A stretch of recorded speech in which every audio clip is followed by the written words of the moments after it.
Ethan Brooks was 51 when he saw the video. It wasn't a rumor. It wasn't a friend whispering behind his back.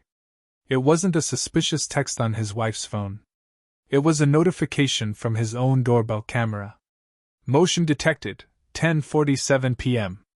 Ethan sat on the edge of the couch, half awake, still wearing his work shirt, and tapped the alert without thinking. He expected a raccoon. Maybe a delivery driver dropping a package at the wrong house. Instead, he saw his wife, Melissa, stepping out onto the porch. And behind her, a man Ethan had met once at a company dinner. Trevor Hale. Trevor wasn't a stranger. He wasn't some faceless shadow. He was the new, efficiency consultant, who had arrived at Ethan's workplace 2 months earlier. The one who spoke in polished sentences about streamlining, optimizing, and necessary cuts. The one who smiled like he could end a life with a spreadsheet and still sleep well. In the video, Trevor leaned in close. Melissa laughed softly, like she was trying not to wake the neighbors. Then she opened the door again, quietly, and let him inside. Ethan's thumb froze on the screen. His mouth went dry. For a moment, he couldn't move. Then he heard the sound of the shower running in the hallway bathroom. Melissa had told him she was getting ready for bed. Ethan watched the short clip again. And again. As if repetition might turn it into something else. But it stayed the same. His front door. His wife. Another man. His home. He didn't confront her that night. Not because he was calm. Because he didn't trust himself not to break something. Instead, he sat in the dark living room, staring at the pause frame on his phone until the shower turned off and the house went quiet again. Then he heard soft footsteps down the hall, and Melissa's voice from the bedroom. "Ethan? You coming?" He didn't answer. He couldn't. He went outside and sat in his pickup truck, gripping the steering wheel until his knuckles turned white. The cold air bit into his face, but he barely felt it. All he could feel was the pressure in his chest, the kind that makes your heart feel too big for your ribs. And what made it worse was the timing. Because earlier that same day, Ethan had lost his job. Not in a dramatic way. Not in a shouting match. Not with anyone admitting fault. Just a short meeting and a sheet of paper. After 23 years working at a logistics warehouse in Indianapolis, Ethan was told his position was being eliminated. The manager wouldn't meet his eyes. The HR woman smiled like she'd practiced it. Trevor Hale sat in the corner like a quiet judge and never said a word. Ethan walked out with a box. Pens. A cheap company plaque. A photo of Melissa and him from years ago when they still looked like a team. He drove home rehearsing the same sentence over and over. "We'll be fine. I'll figure it out." Then the doorbell camera notification arrived, and his entire world collapsed twice in one day. The next morning, Ethan did what men like him always do when life falls apart. He tried to be practical. He made coffee. Opened his laptop. Started applying to anything that looked remotely possible. Warehouses. Delivery companies. Night security. Maintenance. Anything with health insurance. The rejection emails came faster than he expected. Overqualified. We've moved forward with another candidate. Seeking a more long-term fit. Long-term fit. At 51, it sounded like a door slamming shut. Melissa acted normal for 2 days. Too normal. She made breakfast. Asked him how his job search was going. Talked about bills like nothing had changed. Ethan watched her like he didn't know her anymore. On the 3rd day, he finally confronted her. He didn't shout. He didn't throw his phone at her. He simply placed it on the kitchen table and pressed play. The video played silently. Melissa's smile vanished halfway through. When it ended, she didn't deny it. She didn't even try. She just exhaled and sat down like she was tired of carrying a secret. "I didn't plan it," she said. "It just happened." Ethan stared at her. "In my house." Her eyes flickered away. "Ethan, you've been stressed for years. Work. Money. Everything. And Trevor, He listens. He makes me feel like my life can be bigger than this. This? Ethan repeated, gesturing around the kitchen, the mortgage, the cheap cabinets, the life he had built. Melissa's voice hardened. I'm not going to drown with you. The sentence hit him harder than the cheating. Not going to drown with you. Like he was a sinking ship and she had already chosen the lifeboat. Ethan swallowed. So you're leaving? She hesitated only a second. Yes. And then came the twist that made Ethan feel sick. I'm moving in with him, Melissa said quietly. Trevor has a condo downtown. Ethan laughed once. Not because it was funny. Because his brain couldn't find anything else to do. You're moving in with the guy from my job. Melissa lifted her chin. It's not your job anymore. An hour later she was gone. Suitcases. Clothes. Her favorite mug. The framed photo from the hallway. She even took the blanket from the couch. Ethan stood in the living room listening to the silence settle into the walls. He felt like the house was holding its breath. That night he didn't sleep. He watched the ceiling until dawn. Then he opened his banking app and felt his stomach drop. The balance was lower than he thought. Lower than it should have been. He checked again. And then he saw it. A transfer from their joint account. A large one. Melissa had emptied more than the house. She had emptied the safety net. Ethan stared at the number until it blurred. If he couldn't find work soon, he would lose the house. And the worst part? He couldn't even tell anyone without sounding like a cliché. Fired. Betrayed. Broke. At 51. He sat at the kitchen table and wrote 3 things on a yellow notepad. Find a way to survive. Don't beg. Don't disappear. Then his phone rang. A name he hadn't seen in years. Caleb Mason. And Ethan answered, not knowing that the next 10 minutes would decide whether his story ended, or finally began. Caleb Mason sounded the same as he had 20 years ago, calm, steady, impossible to shake. Ethan, Caleb said. I heard. Ethan's throat tightened.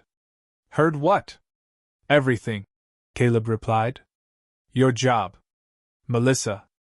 The money. Ethan felt a flash of anger. Not at Caleb, at the universe. How? Caleb didn't explain. He simply said, meet me at the diner off Route 31. Noon. Ethan almost refused. Pride tried to rise up like a shield. But pride didn't pay mortgages. So at noon he drove to the diner, sat in a booth, and waited. Caleb arrived wearing a worn jacket and boots stained with real work. He wasn't rich. He wasn't polished. But he looked like a man who had survived storms and kept walking. He slid into the booth and didn't start with sympathy. He started with a question. What do you need to keep the lights on for 60 days? Ethan stared at him. I'm not asking you for money. Caleb raised his eyebrows. I'm not offering charity. I'm offering a plan. He pulled out a folded piece of paper. On it were 3 words written in thick ink. Local hauling business. Ethan blinked. What? Caleb leaned forward. You've got 2 things most men don't. You're dependable. And you know logistics. You ran schedules for 23 years. You know timing. You know routes. You know how to solve problems without panicking. Ethan scoffed. That didn't stop them from firing me. Caleb's eyes sharpened. That's exactly why you should stop building someone else's future. Ethan opened his mouth, but no words came out. Caleb continued. I know a guy selling an old box truck. It's not pretty. It's not new. It's basically held together by stubbornness. But it runs. You take small jobs. Local deliveries. Moving services. Business to business. You start small, but you start. Ethan felt a laugh escape him. With what money? Caleb tapped the paper.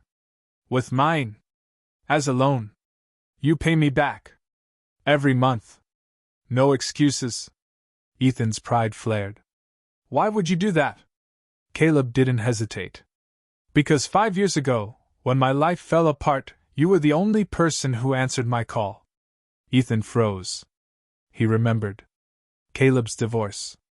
The week Caleb slept in his truck. The night Ethan brought him food and didn't ask questions. Ethan swallowed. I didn't do much. Caleb's voice dropped. You showed up. That's rare. Ethan stared at the coffee in front of him. He hated how close he was to tears. Fine, he whispered. Show me the truck. They met the seller behind an auto shop. The truck was white once, maybe.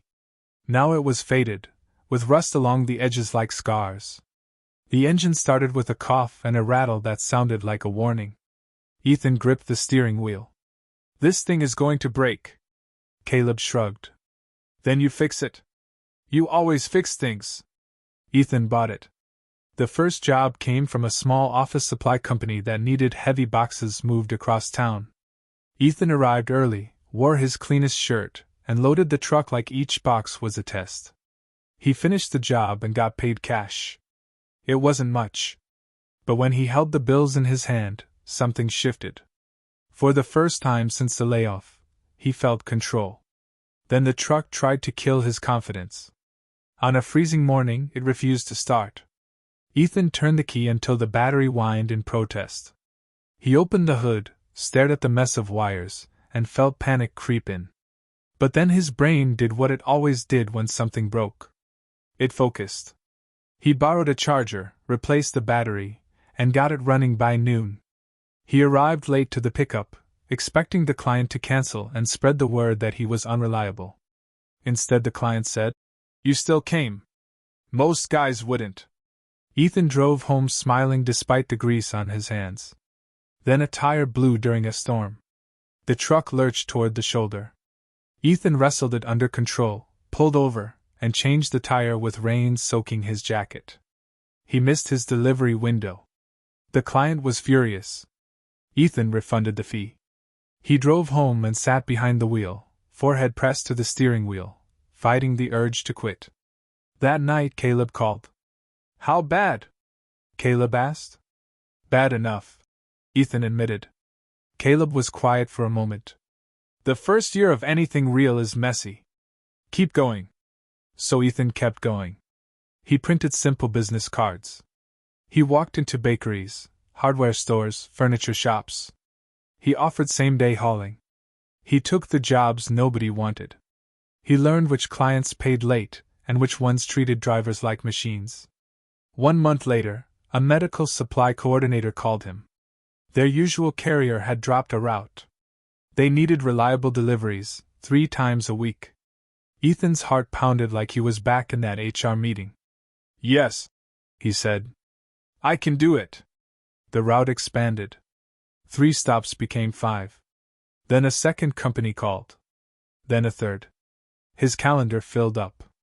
His phone started ringing for him, not for what he'd lost, but for what he could do. One evening, after a 14-hour day, he parked the truck and looked at his house. For the first time in months, it didn't feel like a tomb. It felt like a base. Then another message appeared on his phone. A notification from the doorbell camera. Motion detected, 10:47 p.m. Ethan's stomach turned, expecting the past. He tapped it. And what he saw made him go completely still. The doorbell footage showed Melissa standing on his porch. But she wasn't smiling this time.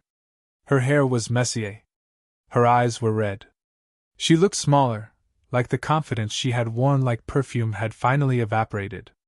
Ethan stared at the screen, heart pounding. He didn't open the door. He watched. Melissa knocked again, then stepped back as if she wasn't sure she deserved to be there. Ethan let the recording run until it ended. Then he locked his phone and sat in silence. He wasn't ready. Not yet. Because something bigger was happening. Within the next 6 months, Ethan's hauling work grew faster than he expected. Caleb's loan got paid back ahead of schedule. Ethan hired a part-time driver, an old coworker named Marcus who had also been laid off. Ethan bought a second truck, then a third. Each purchase scared him. Each one felt like jumping off a cliff and building wings on the way down. But he had something now that he never had at the warehouse: ownership. No one could restructure him out of existence. Then came the opportunity that could change everything. A large office complex downtown called for bids. They needed a dedicated local carrier to handle equipment transfers, internal shipments, records, and scheduled weekly routes. It wasn't glamorous freight. It was steady, high-trust work, the kind of contract that could stabilize the next decade. Ethan showed up early wearing a jacket that still smelled faintly of engine oil no matter how often he cleaned it. He sat in the lobby with his proposal folder, telling himself to breathe. When the procurement manager stepped out to greet him, Ethan stood and froze. Her name was Natalie Pierce. She looked around 41 maybe. About 10 years younger than him, but not in a young girl way. In a confident, sharp, grown woman way. Calm eyes. Clean posture. No rehearsed smile. She shook his hand firmly and looked straight at him, like she was actually seeing him. "Mr. Brooks," she said. "Thanks for coming." In the conference room, Natalie didn't ask him about buzzwords or shiny promises. She asked him about reality. "What happens if one of your trucks breaks down?" she asked. Ethan didn't pretend. "We keep backups. We communicate early. And if we have to, I personally deliver. Because I built this business out of failure. I know what failure costs." Natalie studied him for a moment. "Most people come in here selling perfect," she said. "You're selling responsible." Ethan nodded. "Perfect isn't real. Showing up is." 2 days later, Natalie called. "You won the contract," she said. Ethan sat down hard, like his legs forgot how to work. "Thank you?" "Don't thank me," Natalie replied. "Just do what you said you'd do." And he did. The contract changed his business. It changed his schedule. It changed his sleep. He hired a dispatcher. He rented a small garage space for maintenance. For the first time in years, he wasn't surviving week to week. He was building. Natalie became more than a voice on the phone. They saw each other in meetings and site walkthroughs. She was divorced too, and she carried that quiet strength people have when they've been through something they don't brag about. One evening after a late meeting, Natalie asked, "Do you ever miss the old life?" Ethan looked at his trucks lined up with his company name on the doors. "I miss who I thought I was," he admitted. "But I don't miss waiting for permission to matter." Natalie smiled, small but real. "Good answer." They started with coffee. Then dinners. Then laughter that didn't feel forced. Ethan didn't chase love the way he had chased stability. He let it arrive slowly, honestly earned. And then the past returned, louder this time. Melissa showed up again, not just on the camera, but in person. Ethan opened the door, stepped outside, and closed it behind him. Melissa's voice trembled. "Trevor left." Ethan didn't react. Melissa swallowed. "He told me he was starting over." She laughed bitterly. "Funny, right? That's what I told you." Ethan stayed quiet. Melissa's eyes flicked to his driveway where one of his trucks was parked.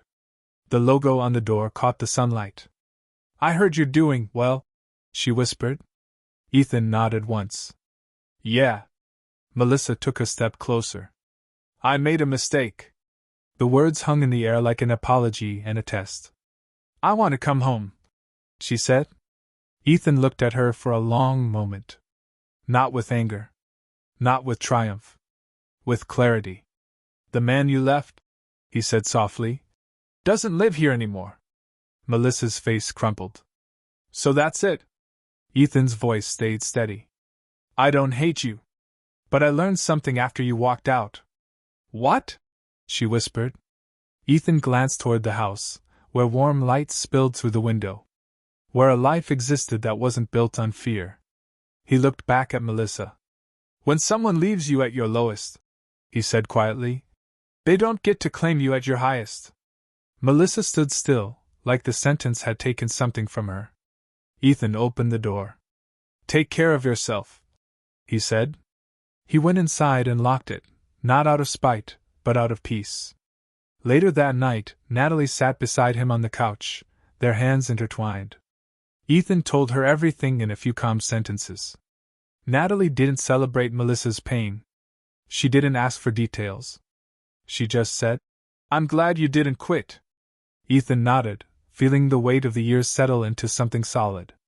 At 51, he had lost a job and a marriage and nearly lost himself. But the road had given him back what the warehouse never could.